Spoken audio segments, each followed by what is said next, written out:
ইব্রাহিম আলাইহিস সালাম হেলান দিয়ে আছেন বাইতুল মামুরে, সালাম করলেন। সালাম করে নবীজিকে বললেন, হে নবী, আপনার উম্মতকে জানিয়ে দিয়েন, আমি আপনাদেরকে সেটা জানিয়ে দিচ্ছি। হে নবী, আপনার উম্মতকে জানিয়ে দিয়েন যে জান্নাত হচ্ছে একটা উর্বর জায়গা, জান্নাতের পানি হচ্ছে মিষ্টি, জান্নাতের মাটি খুব উর্বর, জান্নাতের অনেক জায়গা ফাঁকা পড়ে আছে। আপনার উম্মতকে জানিয়ে দিয়েন এই ফাঁকা জায়গাগুলোতে তারা যদি গাছ লাগাতে চায় তাহলে যেন পড়ে সুবহানাল্লাহ, আলহামদুলিল্লাহ, ওয়ালা ইলাহা ইল্লাল্লাহ, আল্লাহু আকবার, ওয়ালা হাওলা ওয়ালা কুওয়াতা ইল্লা বিল্লাহ। এই মেসেজটা কে দিয়েছেন? ইব্রাহিম আলাইহিস সালাম। এই যে বাইতুল মামুরে হেলান দিয়ে আছেন, এটা কি? নবীজি বলছেন এটা হচ্ছে ফেরেশতাদের ইবাদত করার জায়গা। কাবা ঘর আছে না আমাদের, এই কাবা ঘরের ঠিক সোজা উপরে বাইতুল মামুর আছে, সপ্তম আসমানে। ফেরেশতারা কিভাবে ইবাদত করেন শোনেন। নবীজি বলছেন এই বাইতুল মামুরে প্রতি মুহূর্তে 70,000 ফেরেশতা তাওয়াফ করছে। ঠিক যেমন এখানে তাওয়াফ হচ্ছে 24 ঘন্টা, তাওয়াফ কি থেমে থাকে?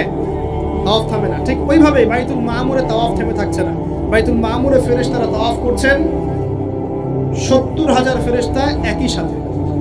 আর শুনে রাখেন, যে 70,000 ফেরেশতা একবার তাওয়াফ করার সৌভাগ্য পেয়েছে তারা কিয়ামত পর্যন্ত দ্বিতীয়বার চান্স পাবে। এবার কি চিন্তা করতে পারছেন ফেরেশতাদের সংখ্যা কত কত হতে পারে?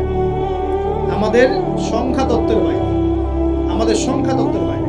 এবার নবী সাল্লাল্লাহু আলাইহি ওয়াসাল্লাম আরো একটু উপরে উঠলেন। এই জায়গার নাম সিদরাতুল মুনতাহা। কি নাম? সিদরাতুল মুনতাহা। এটা হচ্ছে একটা বড়ই গাছ। বড়ই গাছ দেখেছেন তো?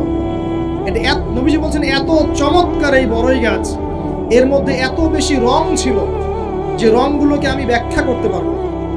এর পাতাগুলো ছিল হাতির কানের মতো এবং এর ফলগুলো ছিল মটকার মতো বড় বড় এক একটা, এবং এর মধ্যে প্রজাপতি বসেছিল।